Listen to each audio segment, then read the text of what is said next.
Hello, hi, good morning and welcome to Chemistry Concept with લો મજા આવે છે આવું બોલવાની. આપણો આજનો ટોપિક 6.4.1. કયો ટોપિક? ને 6.4.1 એટલે અનુપ્રયોગો શેના? એલિંગહામ ડાયાગ્રામના. એલિંગહામ ડાયાગ્રામ એક ક્વેશ્ચન પૂછી લો. કોને કહેવાય Ellingham diagram? Very good. Delta G not વિરુદ્ધ ટી. ડેલ્ટા જી નોટ વિરુદ્ધ ટી એટલે તાપમાન ના આલેખોને શું કહેવામાં આવે છે? કોણે આપ્યા હતા આ એલિંગહામ ડાયાગ્રામ્સ? કોણે આપ્યા? અલા એલિંગહામે ઓમનો નિયમ કોણ આપે? ઓમ જ આપે ને. તમે તો યાર આ કયા ડાયાગ્રામ છે? એલિંગહામ ડાયાગ્રામ. કોને કહેવામાં આવે છે? તો ડેલ્ટા જી વિરુદ્ધ તાપમાનના આલેખોને કોણે આપ્યા હતા? એચ.જે.ટી. એલિંગહામે આપ્યા હતા. આનાથી શું ફાયદો થયો હતો એમ કહો કે એલિંગહામ ડાયાગ્રામથી શું જાણી શકાતું હતું? કે કોઈ પણ ધાતુ કર્મ વિધિમાં જ્યાં રેડોક્સ પ્રક્રિયાઓ આવતી હોય. કઈ પ્રક્રિયાઓ? એટલે ઓક્સિડેશન રિડક્શન પ્રક્રિયાઓ. That's good. તો એમાં કયો રિડક્શન કરતા સૌથી સારો હશે? અથવા એ ધાતુ કર્મ વિધિમાં રિડક્શન કરતા તરીકે કયો પદાર્થ વાપરી શકાય અને ના વાપરી શકાય એ નક્કી કોના દ્વારા થતું હતું? એલિંગહામ ડાયાગ્રામ પરથી. હજી પણ જે મિત્રોએ એલિંગહામ ડાયાગ્રામનો વિડીયો ના જોયો હોય એ જોજો આખો વિડીયો, તો જ આજે ખબર પડશે. એલિંગહામ ડાયાગ્રામમાં સિમ્પલ હતું કે ભાઈ આ બાજુ ડેલ્ટા જી નું મૂલ્ય હતું અને આ બાજુ કોનું મૂલ્ય હતું? તાપમાનનું હતું. અને આ ડેલ્ટા જી ના આપણે હમણાં જ આ પેપર હટાવ્યું, આ એલિંગહામ ડાયાગ્રામ. ને લિટરલી તમે જોઈ શકો છો કે ડેલ્ટા જી, આ ડેલ્ટા જી ની કિંમતો છે. ડેલ્ટા જી એટલે શું? ગિબ્સની મુક્ત ઉર્જા. અને અહીંયા તમે દેખાય છે બધાને ઋણ વેલ્યુ લખેલી છે. કેમ? તો કે ડેલ્ટા જી ની કિંમત ઋણ હોય તો પ્રક્રિયા આપમેળે થાય છે એવું શીખવાડ્યું હતું. ક્યારે પ્રક્રિયા આપમેળે થાય?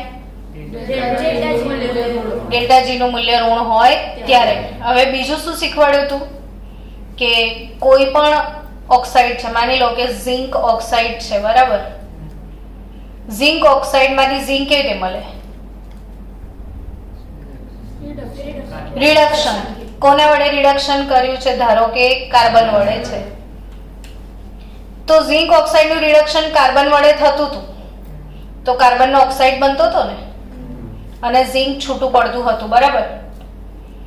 તો આનો મતલબ એમ કે કાર્બન કયો કરતા છે? રિડક્શન કરતા છે. તો ઝિંક ઓક્સાઇડના રિડક્શન માટે કાર્બન વાપરી શકાય કે ના વાપરી શકાય? આવો પ્રશ્ન કોઈ પૂછે તો શું દેખવાનું? મેં શું થીમ આપી હતી કે નીચે વાળો ઓક્સાઇડ ઉપરવાળા ઓક્સાઇડનું રિડક્શન કરે. એટલે નીચે વાળો જે ઓક્સાઇડ હોય એ ઉપરવાળાનું રિડક્શન કરી શકે છે. હવે એના આધારે આપણે એક કામ કરીએ છે. તમારી ટેક્સ્ટબુકમાં કોયડો 6.1 આપેલો છે, જુઓ. ને કોયડો 6.1 માં એવું લખેલું છે કે તમને બે સમીકરણ આપેલા છે. પહેલું સમીકરણ છે 4/3 Al પ્લસ O2. આવું આપ્યું છે ને? gives 2/3 Al2O3. અને બીજો એક ઓક્સાઇડ નું સમીકરણ આપેલું છે 2Mg plus O2 gives 2MgO. આવું આપેલું છે. પ્રશ્ન શું પૂછે છે બોલો? કે Al2O3 ને MgO ના વક્રના પ્રતિછેદન બિંદુએ ડેલ્ટા જી નું મૂલ્ય 0 થાય છે. આથી નીચા બિંદુએ અરે ક્વેશ્ચન એવો છે કે મેગ્નેશિયમ જે છે, પ્રશ્ન શું પૂછ્યો છે કે મેગ્નેશિયમ એ એલ્યુમિનાનું સૂત્ર શું? Al2O3. એલ્યુમિનાનું સૂત્ર શું? Al2O3. તો મેગ્નેશિયમ એલ્યુમિનાનું રિડક્શન કરી શકે કે ના કરી શકે? શું પ્રશ્ન પૂછ્યો છે? મેગ્નેશિયમ એલ્યુમિનિયમનું રિડક્શન કરી શકે કે ના કરી શકે? હવે આપણે શું જોવાનું જો સમજાવો તો આ એલિંઘમ ડાયાગ્રામ છે. એલ્યુમિના વાળો સમીકરણનો ગ્રાફ ઉપર છે. જો તમારી પાસે એલિંઘમ ડાયાગ્રામ છે ને, આકૃતિ જુઓ, ચોપડીમાં જુઓ, ટેક્સ્ટ બુકમાં જુઓ બધા લોકો. આ મેગ્નેશિયમ નીચે છે ને અને એલ્યુમિનિયમ ઉપર. શું થીમ શીખાઈ મેં? નીચે વાળો ઓક્સાઇડ ઉપર વાળો રિડક્શન કરી શકે, એટલે એના હિસાબથી મેગ્નેશિયમ નીચે છે, મતલબ એનો ડેલ્ટા જી વધારે ઋણ છે ને એલ્યુમિનિયમ ઉપર એનો ડેલ્ટા જી ઓછો ઋણ છે. એટલે એલ્યુમિનિયમ કરતા મેગ્નેશિયમ ઓક્સાઇડની સ્થાયીતા વધારે છે, આવો મતલબ થયો ને. એટલે મેગ્નેશિયમ એલ્યુમિનિયમનું રિડક્શન કરી શકે છે. પણ આ બંને અહીંયા ક્રોસ થાય છે. જો જ્યાં ક્રોસ થાય ને ત્યાં ડેલ્ટા જી નું મૂલ્ય 0 થઈ જાય, એવું મતલબ સંતુલનમાં છે પ્રણાલી.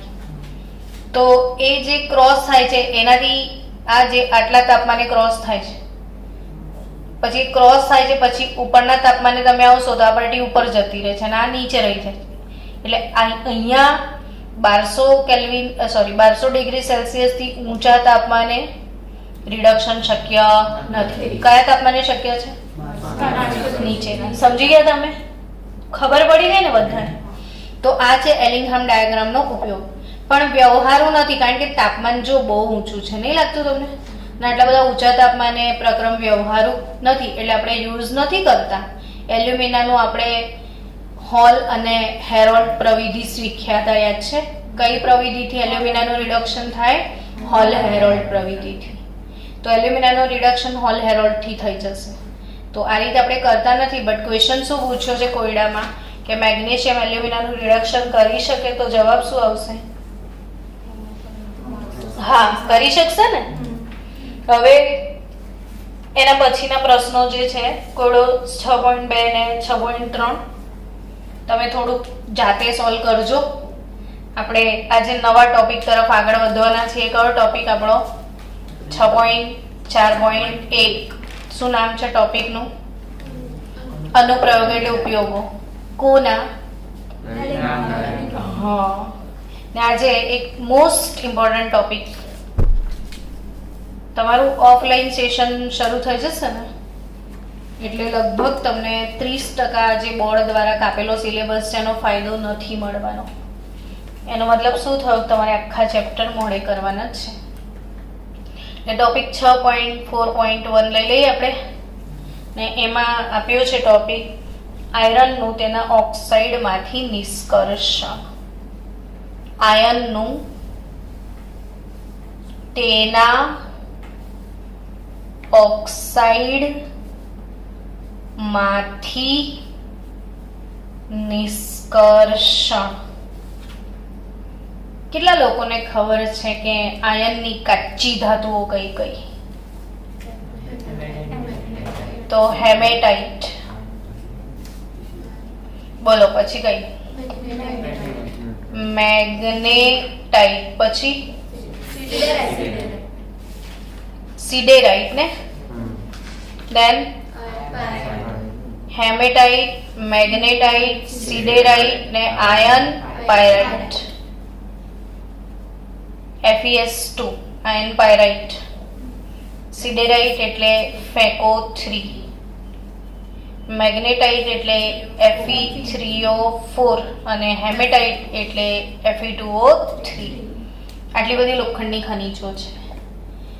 એમાંથી જે પસંદ કરાય એને આપણે કાચી ધાતુ કહીએ ને. તો લોખંડનું નિષ્કર્ષણ એની કઈ કાચી ધાતુમાંથી થાય છે, ખ્યાલ છે તમને? હેમેટાઇટમાંથી. શેમાંથી થાય છે? હેમેટાઇટમાંથી. અને 10મા ધોરણમાં જો તમે કદાચ ભણ્યા હશો, હેમેટાઇટમાંથી લોખંડનું નિષ્કર્ષણ આવું જો ભણ્યા હોય 10મા ધોરણમાં, તો યાદ આવતું હશે કોઈક ભઠ્ઠી, વાત ભઠ્ઠી. યાદ આવી? છે જ, 10thમાં હતો જ ટોપિક. હોલ હેરોલ્ડ પણ હતો 10thમાં, અને વાત ભઠ્ઠી પણ હતું. ઊંચામાં ઊંચી ભઠ્ઠી, વાત ભઠ્ઠી, જેમાં અલગ અલગ ઝોનમાં અલગ અલગ તાપમાન હતા વાત ભઠ્ઠીમાં. તો આજે તમને જે આ ટોપિક શીખવાડું ને, કાલે 100% બધાએ ટેસ્ટ આપવાનો આવીને તરત. હો, અહીંયા આવીને તરત તમે લખતા જ હોવા જોઈએ. દરેક વિદ્યાર્થીએ મને લખીને બતાવવાનું છે, ને લખીને નહીં બતાવ્યું તો આવતીકાલે હું લેક્ચર નહીં લઉં. હવે મારે સ્ટ્રિક્ટલી જવું પડશે કે હું લેક્ચર જ નહીં લઉં જ્યાં સુધી તમે મને ટેસ્ટ નહીં બતાવો. બેસી રહીશું આપણે બધા, સામૂહિક બેસન કાંડ કરીશું. તો સામૂહિક બેસણું છે કાલે, લાભ લેજો. બરાબર? આપણે શું ભણવા જઈ રહ્યા છીએ? હેમેટાઇટ માંથી એફીનું નિષ્કર્ષણ. ટોપિકની અંદર જે થિયરી આપી છે વાંચતા વાંચતા થાકી જશો તમે, એટલે આપણે શું કરીએ? વાંચતા જઈએ, સમજતા જઈએ ને એને પોઈન્ટ વાઇઝ. રેડી? તો આ શું ભણાવ્યું છે મેં? મેગ્નેટાઇટ Fe3O4 ને હેમેટાઇટ એટલે ને આપણો ટોપિક શું છે? આયન, તેના ઓક્સાઇડમાંથી નિષ્કર્ષણ. આપણે પસંદ કોને કરવાની છે? હેમેટાઇટ ને. ડન. તો આયનની જે કાચી ધાતુ છે ને એમાં થોડા ઘણા અંશે આ બંને મિક્સ જ હશે. એટલે કોઈ પણ ધાતુ કર્મવિધિનો પહેલો સ્ટેપ તો તમને ખ્યાલ છે ને, કે કાચી ધાતુનું શું કરવાનું હોય છે? સંકેન્દ્રણ. પછી બીજા સ્ટેપમાં શું કરવાનું હોય છે? ધાતુનું અલગીકરણ. ને ત્રીજા સ્ટેપમાં શું શીખાયું હતું? ધાતુનું શુદ્ધિકરણ. એટલે જમીનમાંથી કાચી ધાતુ કાઢીએ આપણે તો રેતી, માટી, કચરો બહુ બધું હશે, અશુદ્ધિઓ. એને નવડાઈ ધોવડાઈને આપણે ચોખ્ખી કરી ને એમાંથી અશુદ્ધિઓ દૂર કરેલી, એને શું કહેતા હતા? સંકેન્દ્રણ. સંકેન્દ્રણ કર્યા પછી હવેનો સ્ટેપ જે છે આપણે અલગીકરણ વાળો, એ શીખવા જઈ રહ્યા છીએ. તો અલગીકરણ વાળા સ્ટેપ પહેલા કયો સ્ટેપ આવે? સંકેન્દ્રીકરણ આવે. તો તમારી ટેક્સ્ટબુક પ્રમાણે સંકેન્દ્રણ કર્યા પછી આયનના બે અયસ્ક કયા એવું કીધું છે? Fe2O3 અને Fe3O4. આયનના બે કયા ઓક્સાઇડ? પાછું રહી ગયું 19 જ. ચલો, આપણે અલગીકરણ પહેલા શું? સંકેન્દ્રીકરણ કરેલું છે, એટલે એમાંથી અશુદ્ધિઓ દૂર કરી છે. બરાબર? તો આનું સંકેન્દ્રીકરણની જે રીત છે ને બચાવો, એના પછી અલગીકરણ માટે સૌથી પહેલું એનું શું કરવામાં આવે છે ખબર છે? નિસ્તાપન. કોને ખબર છે નિસ્તાપન ગુજરાતી શબ્દનો ઇંગ્લિશ શબ્દ? કેલ્સિનેશન અને ભૂંજન, એવા બે શબ્દો ભણેલા ને? રોસ્ટિંગ. ધેટ્સ ગુડ, તમને આટલું તો યાદ છે જ. તો નિસ્તાપન અથવા શું કરવામાં આવે છે? ભૂંજન. હવે ક્વેશ્ચન એમ થાય શું કરવા મેડમ આ બધી જફા? તો નિસ્તાપન એટલે શું હતું? ખાલી તવા પર મૂકીને શેકવાનું જ હતું ને? તો શેકવાથી અંદરનો ભેજ દૂર થઈ જશે. એટલે કયા કયા ફાયદા થાય? તો કાચી ધાતુમાંથી શું દૂર થાય? પાણી દૂર થશે. તારી પાસે ટેક્સ્ટબુક નથી તો જો ને થોડું અંદર. શું દૂર થશે? પાણી દૂર થાય. પછી બીજું શું દૂર થાય એવું કે છે? તો કે આમાં જો અશુદ્ધિ તરીકે શું હોય? કાર્બોનેટ હોય. કોઈનો બી કાર્બોનેટ હોય ને, M2CO3 હોય ધારો કે, અથવા સિડેરાઇટ હોય થોડી ઘણી, FeCO3.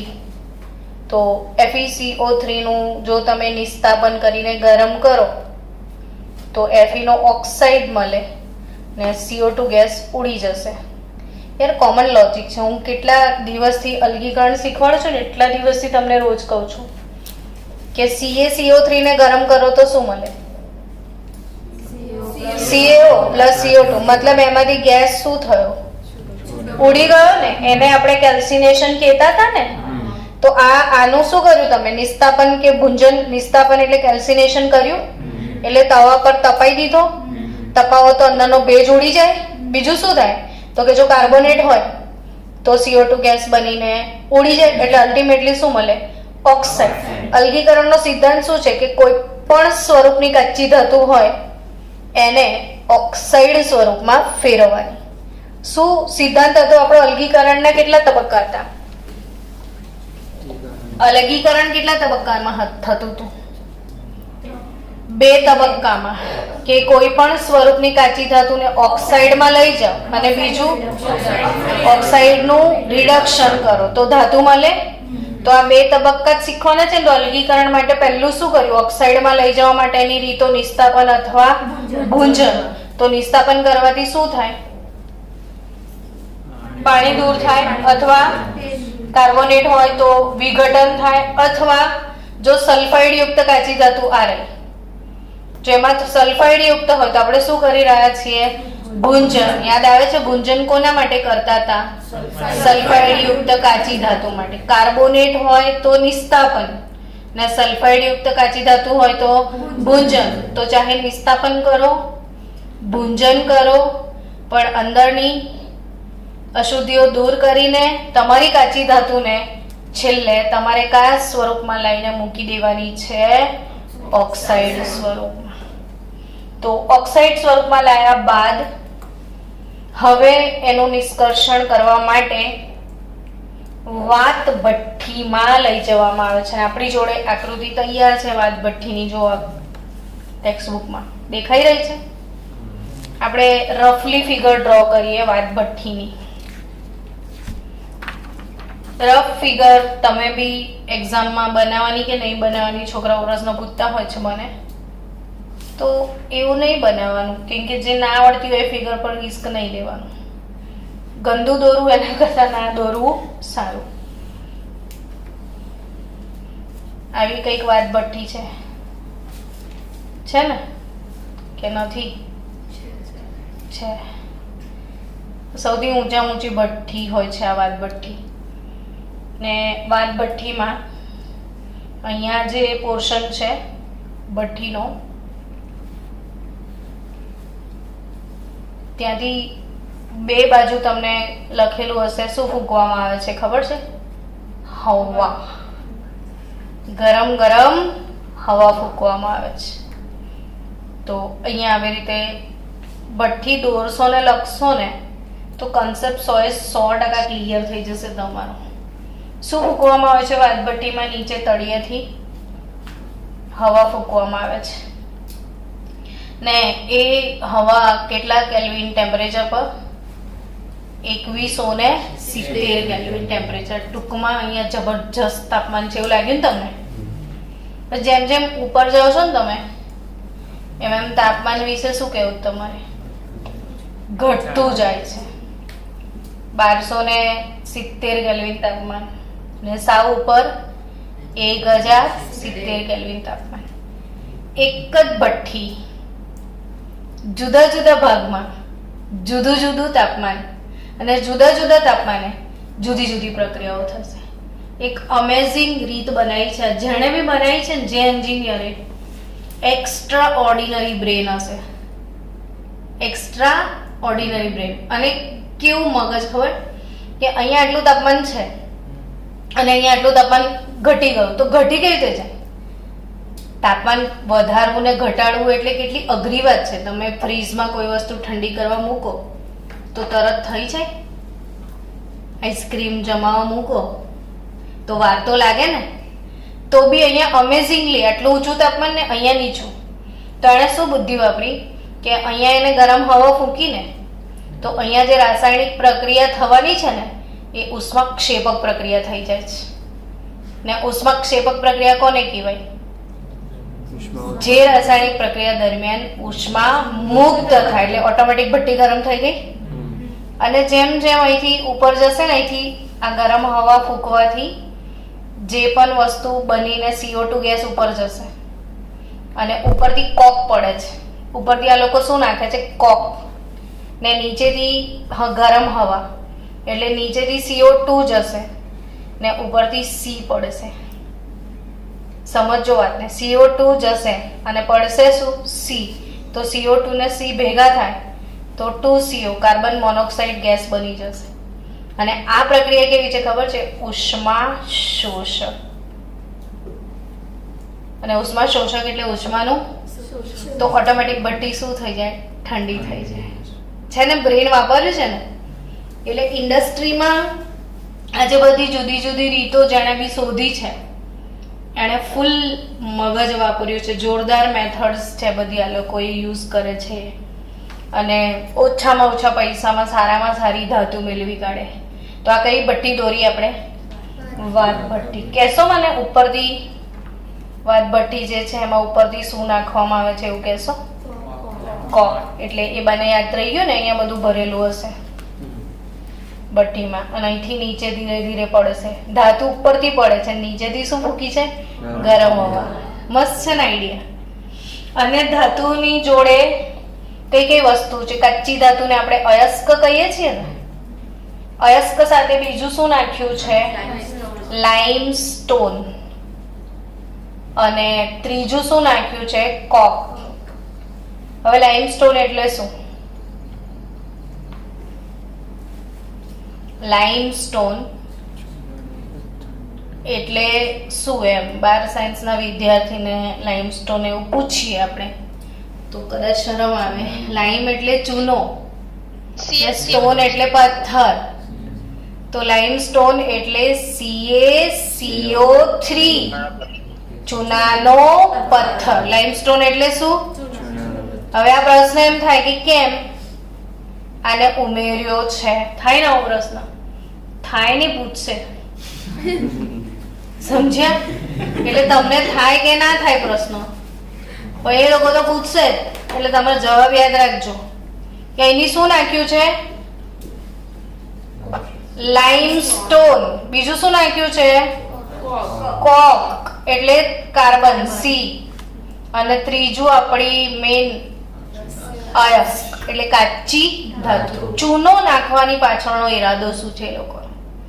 તો કે બે ફાયદા. આપણે અહીંયા કાર્બન ડાયોક્સાઇડ ગેસની જરૂરત છે જ. એટલે ગરમી, નીચેથી ગરમ હવા ફૂંકશો તો આ જે ચૂનો છે ને એનું વિઘટન થશે. સમીકરણ તો તમારા લોહીમાં જતું રહ્યું હશે. ચલો બોલો fast. CaO plus CO2 gas જેની જરૂર છે. જો અહીંયા એટલે ગેસ બહારથી લાવવો પડ્યો નહીં, અંદરથી ને અંદરથી ગેસ મળી ગઈ. હવે આ CO2 ગેસ શું કીધું? એ આ કાર્બન જોડે કાર્બન મોનોક્સાઇડ બનાવશે જે આ રિડક્શન કરતા તરીકે અહીંયા કમાઈ જશે. પણ આ CaO નો શું રોલ? મેઇન રોલ એમ થાય કે ચૂનો શું કરવા બનાવ્યો લોકોએ? કળી ચૂનો. તો કે ભાઈ આપણી જે અયસ્ક છે ને એમાં રેતી માટી કચરો હોય. ધ્યાનથી સાંભળજો. અયસ્કમાં રેતી માટી હોય ને રેતી માટીને લોકો સિલિકા કહે છે. શું કહે છે? સિલિકા એટલે SiO2. સિલિકા એટલે SiO2 ને આ સિલિકા આના સાથે આ ચૂનો પ્રક્રિયા કરી લેશે.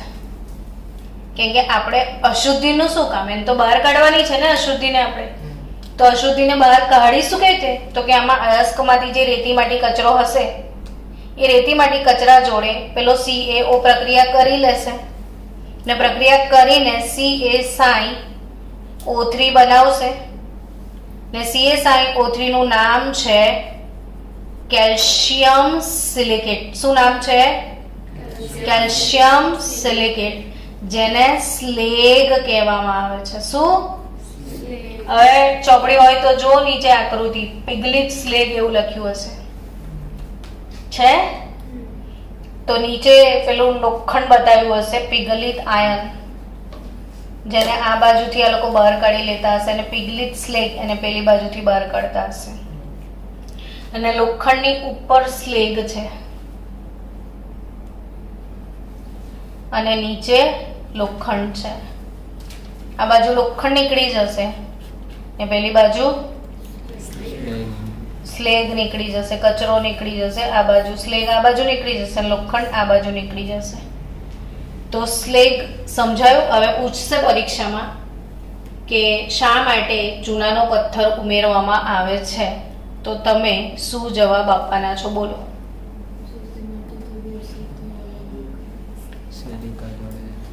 તો કે કેલ્શિયમ કાર્બોનેટનું વિઘટન થશે તો શું બનશે? Calcium oxide. એ કેલ્શિયમ ઓક્સાઇડ રેતી, માટી, કચરા જોડે સંયોજાઈને શું બનાવશે? Calcium silicate. ને કેલ્શિયમ સિલિકેટ ને શું કહેવાય? સ્લેગ. ને દેખ્યું તમે, સ્લેગ ઉપર તરે છે, ધાતુ એનથી બી નીચે જ, એટલે એને અહીંથી તમે ગરમ હવા ફૂંકી રહ્યા છો તો એ ગરમ હવાની અસર એ લોખંડને નહીં થાય, બીકોઝ ઓફ સ્લેગ. ને સ્લેગ ઉપર છે તો લોખંડ બી બચી જશે. કેટલી બધી બુદ્ધિ વાપરી છે.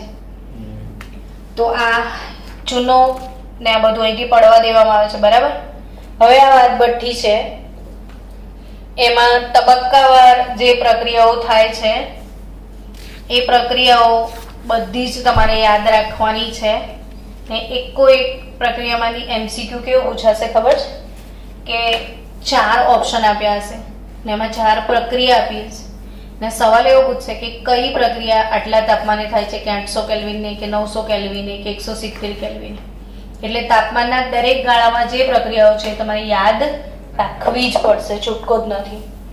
તો પહેલું જ તમારી ટેક્સ્ટબુકમાં કેટલા કેલ્વિન તાપમાનની પ્રક્રિયાઓ આપી છે? 500 થી 800 કેલ્વિન તાપમાનની પ્રક્રિયાઓ. 500 થી 800 કેલ્વિન તાપમાને શું થાય? એ નીચા તાપમાનનો ગાળો કહેવાય. ને આ નીચા તાપમાને વાદભઠ્ઠીમાં શું થવાનું છે સમજી લેજો. તો જે Fe2O3 છે, હેમેટાઇટ, એનું રૂપાંતરણ થશે Fe3O4 માં. મનમાં બોલો બેસી રહ્યા વગર, તો આવડી જાય. આપણે કયા તાપમાનની પ્રક્રિયાઓ શીખી રહ્યા છે? બોલો. યસ, કયા તાપમાનની પ્રક્રિયાઓ શીખી રહ્યા છે? 500 થી 800 કેલ્વિનની પ્રક્રિયા શીખી રહ્યા છીએ. એમાં આટલા તાપમાને થવાનું શું છે? પહેલું Fe2O3 નું રૂપાંતરણ શેમાં થઈ જાય છે? Fe3O4 માં. તો Fe2 જે છે, હા, એનું રૂપાંતરણ શેમાં થાય છે? Fe3O4 માં. અને ત્યારબાદ FeO માં રિડક્શન થાય. એટલે એ પ્રક્રિયાઓ જોઈએ કે Fe2O3 તમે બધા જ હાથ બી ચલાવો, નોટમાં બી લખો તો તમને યાદ થાય. બધા જ નોટમાં લખો મારી સાથે. 500 થી 800 કેલ્વિન તાપમાન.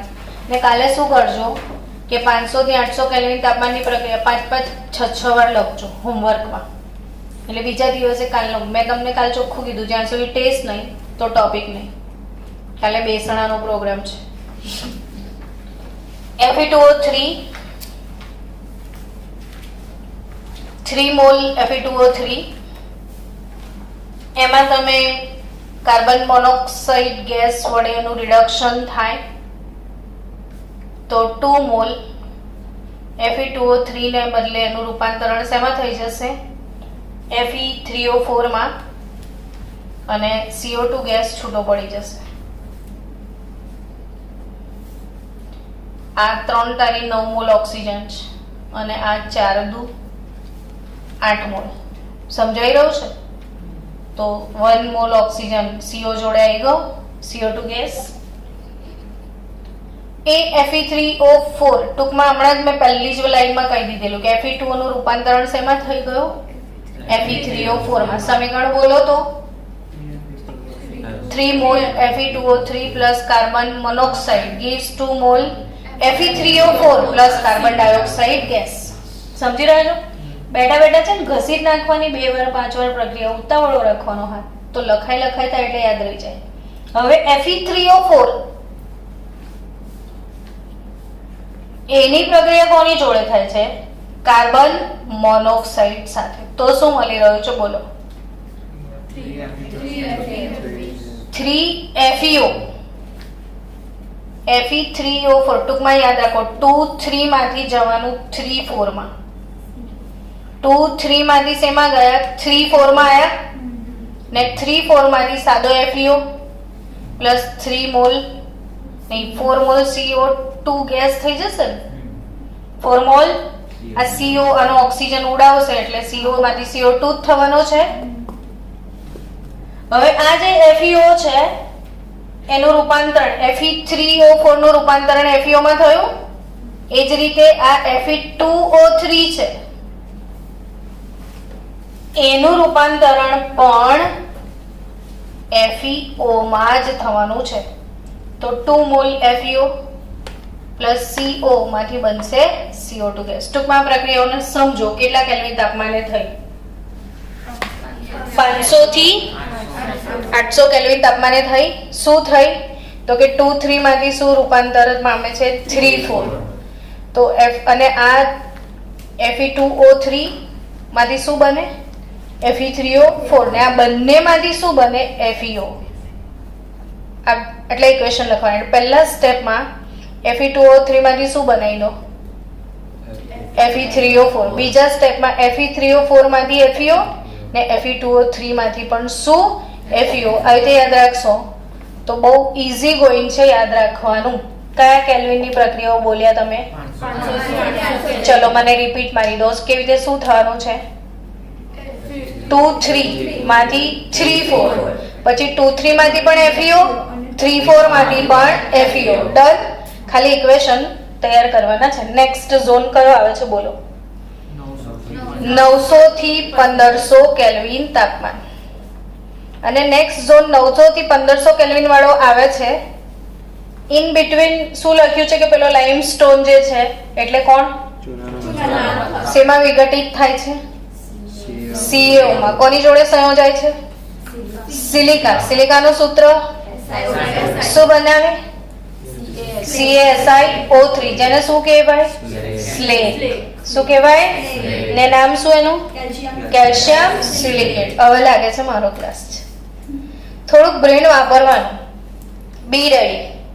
કયો તાપમાનનો ગાળો આવ્યો? આ નીચો ગાળો કહેવાય ઊંચો ગાળો કહેવાય? આ શું લખ્યું તમે પહેલા? નીચા તાપમાનના ગાળામાં. હવે ઊંચો તાપમાનનો ગાળો કહેવાય. તો એને શું બને? કોક જે ઉપરથી પડે છે ને ભઠ્ઠીમાં અને કાર્બન ડાયોક્સાઇડ ગેસ ભેગા થશે. C પ્લસ CO2 માંથી શું બને? 2CO. કેટલા કેલ્વિનના તાપમાનના ગાળામાં પ્રક્રિયા થાય? અને આ CO આ પેલા FeO ના ભૂક્કા કાઢી નાખશે. હવે FeO પ્લસ CO જાતે સમીકરણ પૂર્ણ કરો. FeO પ્લસ CO આપણે બહાર જ કાઢવું છે ને. Fe O આને હાલ દો. CO ને લઈ જાય. આ રિડક્શન કરતા કહેવાય તો Fe પ્લસ CO2. ગમ પડ્યો કે ના પડ્યો? પડ્યો ને. હવે આ જ સમીકરણને ફૂલ ડિટેલમાં સમજવાનું છે જેમાં એલિંગહામ ડાયાગ્રામ વાપરવાનો છે. આ FeO ને CO એટલે તમારી એલિંગહામ ડાયાગ્રામ પ્રમાણે ટેક્સ્ટબુકમાં એલિંગહામ ડાયાગ્રામ આપ્યા છે. 1-5 મિનિટ આપણે ડ્રો બી કરી જ લેવા પડશે કારણ કે આપણી જોડે એલિંગહામ ડાયાગ્રામ ટેક્સ્ટબુકમાંથી તમને દેખાશે નહીં. તો ચલો તમે લોકો પણ મારી સાથે સાથે નોટબુકમાં ડ્રો કરજો એટલે એ બાને તમને એટલું આવડી જાય. એલિંગહામ ડાયાગ્રામ તો કમ્પ્લીટ ખબર પડી જાય કે ડેલ્ટા G વિરુદ્ધ તાપમાનનો આલેખ. કયો તાપમાનનો ગાળો આપ્યો છે? 500. અહીંયાથી આમ સરખું સરખું ભાગ પાડવાના, આડેધડ ના હોય. બરાબર ને? કયો તાપમાનનો ગાળો આપ્યો છે? 500 કેલ્વિન. પછી 500 વધારવાના લા 1000 સેલ્સિયસમાં છે. 500 ડિગ્રી સેલ્સિયસ, 1000 ડિગ્રી સેલ્સિયસ, પછી 1500 આવે ને. પછી શું આવે? પછી શું આવે? 2500. શીખી ગયા ને? દોડતા દોડતા દોડતા આવડી જાય. શીખી ગયા કે નહીં તમે લોકો? ચલો આગળ વધીએ. ડેલ્ટા G નું મૂલ્ય જો હવે કેટલું છે? -600. પછી ઉપર જઈશું કે નીચે જ રહીશું? જઈશું ને. નહીં તમે આટલું બધું કહો છો તો જવું તો પડશે ને. -500 એનાથી ઉપર શું આવે તો કે બધાને ખબર તો છે -400 આવે. પછી શું આવે -300. આ બંને શું તમને તો જ ગ્રાફમાં સમજણ પડશે. આપણે ઉપરથી જોઈ લઈએ સાંભળી લઈએ તો કશું ના આવડે. શીખવાનું. હવે આ આડી ઊભી કેટલી લાઈનો દોરી પાડી જ નહીં આ લોકોએ. આમાં બ્લુ લાઈન દોરી છે 500 થી 400 ની વચ્ચે. 500 થી 400 ની વચ્ચે તમારું FeO નો ઓક્સાઇડની લાઈન છે. દોરી દો આવી રીતે. અને 2Fe પ્લસ O2 શું મળે? 2FeO. સમજણ પડી? ઓકે. હવે 300 થી આપણે ક્રોસ કરવાની છે લાઈન. એ ક્રોસ કરવાનું તાપમાન એટલું યાદ રાખજો. કેટલા એ ક્રોસ કરવાની છે લાઈન આપણે? 800 કેલ્વિન થી જરાક આગળ જવું જોઈએ. એટલે 800 કેલ્વિન અહીંયા હશે, બરાબર? એટલે એક ક્રોસ કરીશું આપણે. લાઈન -300 થી છે. આ લાઈન દોરો. આ લાઈન કોની છે? Coke plus O2, carbon monoxide gas. અને 500 થી શરૂ થાય છે.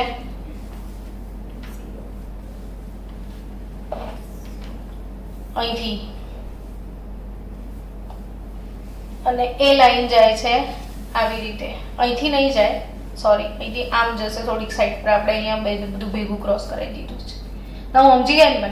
અહીંથી આ જશે કોની? Carbon monoxide plus O2 gives 2CO2 નું ગ્રાફ જાય છે. ટૂંકમાં એલિંગહામ ડાયાગ્રામ આપણે દોર્યા. એમાં 3 ઓક્સાઇડ છે. એક કાર્બન ડાયોક્સાઇડ, બીજો Fe નો ઓક્સાઇડ ને ત્રીજો CO. પ્રશ્ન શું થાય કે આ જે FeO છે ને, કોણ? FeO નું કોક વડે રિડક્શન થાય કે ના થાય? આ પ્રશ્ન કોઈ પૂછે તમને તો તમને ખબર છે કે નીચે વાળાનો ઓક્સાઇડ ઉપર વાળાનો, તો Fe નો ગ્રાફ તો ઉપર છે ને અને આનો નીચે છે. એટલે આના વડે આનું ઓક્સિડેશન શક્ય છે અને છે. પણ અહીંથી નીચે આવે છે અને આ તાપમાન કેટલું છે? 800 કેલ્વિન. પડી ખબર? એટલે 800 કેલ્વિન થી ઊંચા તાપમાને, આ બાજુ ઊંચું કે નીચું? ઊંચું. 800 કેલ્વિન થી ઊંચા તાપમાને રિડક્શન થશે. એનાથી નીચા તાપમાને ઊંધું સીધું છે, રિડક્શન શક્ય નથી. તો એ તમારે સમજવાનું હતું કે 2FeO પ્લસ O2, આના માટે ડેલ્ટા G નું મૂલ્ય બતાડ્યું છે. 2FeO plus Fe plus O2 delta G નું મૂલ્ય કેટલું છે? 341 કિલોજૂલ પર મોલ. અને 2C plus O2 gives 2CO માટે ડેલ્ટા G નું મૂલ્ય છે -447 કિલોજૂલ પર મોલ. તો ઇન શોર્ટ આનો ડેલ્ટા G ઋણ છે, વધારે ઋણ છે, અને આનો ડેલ્ટા G ઓછો ઋણ છે. એટલે ઓબ્વિયસલી જેનો વધારે ઋણ હોય એ ઓછા ઋણવાળાનું રિડક્શન કરી શકશે. બટ તાપમાનનો કયો ગાળો? 800 કેલ્વિન થી ઉપર, એનાથી નીચે નહીં જ. તો આ ડાયાગ્રામથી આટલી તમને સમજણ પડી. હવે એ લોકો બીજી રીતે સમજાવે છે આ પ્રક્રિયાને કે ખરેખર આપણે કેટલી સિમ્પલ ભાષામાં કહી દીધું કે FeO પ્લસ C gives શું? હું બોલું એ લખો તમે, તો તમને યાદ રહે. બેસી ના રહો, ટાઈમ પાસ ના કરો. લખો ચલો નોટમાં. FeO પ્લસ C તો શું મળે? બોલો. Fe plus CO. Done. FeO plus C શું મળે? હવે ખરેખર આ જે મેઇન પ્રક્રિયા છે ને એ કેટલા તબક્કામાં થાય છે જો. એમાં પહેલી પ્રક્રિયા શું થાય છે કે FeO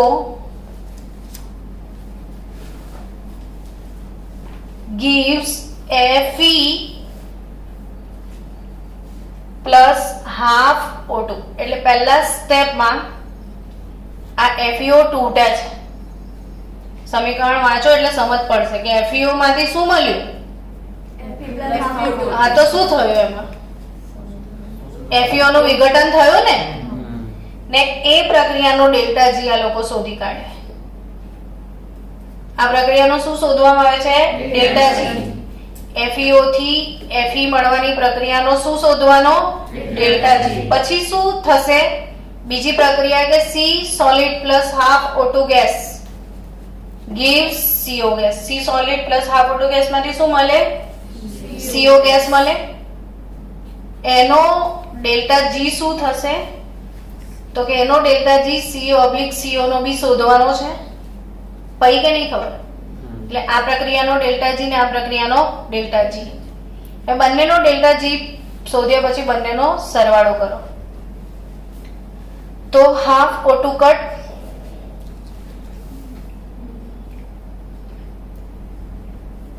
FeO plus C gives Fe plus CO.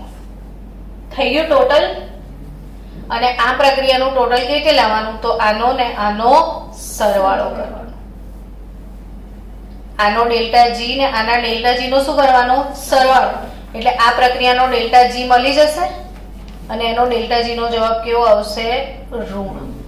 અને ઋણ જવાબ આવશે એટલે એના પછી શું સાબિત થશે એવું કહો મને? કે પ્રક્રિયા આપમેળે થાય છે. શું સાબિત થશે? કે પ્રક્રિયા આપમેળે થાય છે. અને પછી એને એલિંગહામ ડાયાગ્રામ પ્રમાણે સમજો, શાંતિથી ખબર પડી જશે.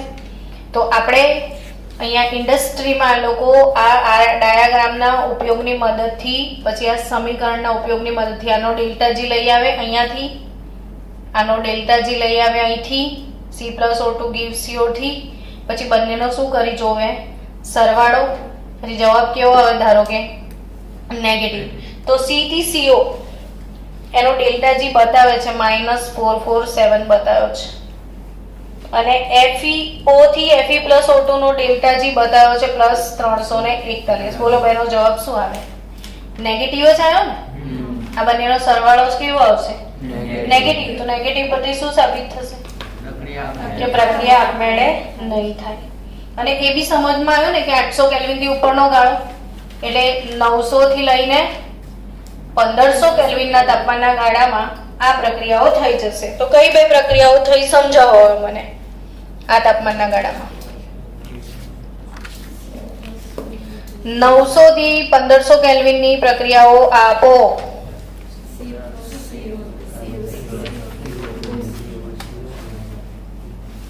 C plus CO2 gives 2CO ને FeO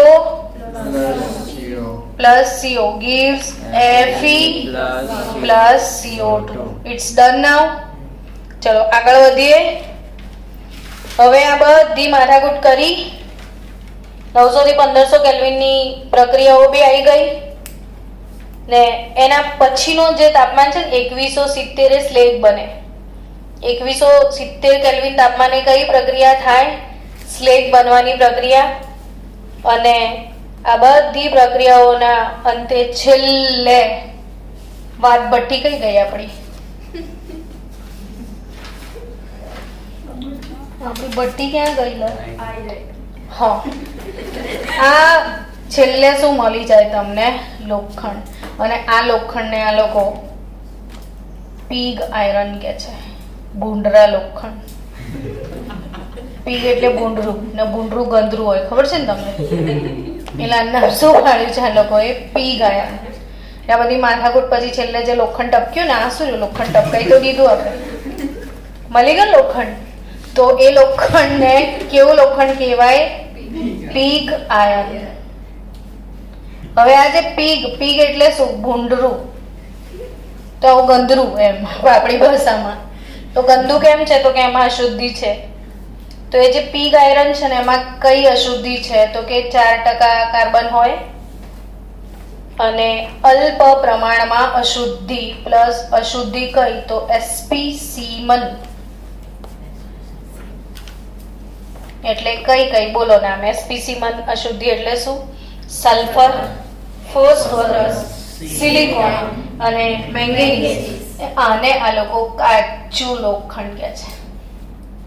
pig iron ને શું કહેવાય? કાચું લોખંડ. કયું આયરન કહેવાય? આ pig iron. ને pig iron એટલે કેવું લોખંડ? કાચું લોખંડ. ને અહીંથી આખો ટોપિક ચોપડીમાં ખોટો છે, પણ આપણે ભણવું પડશે.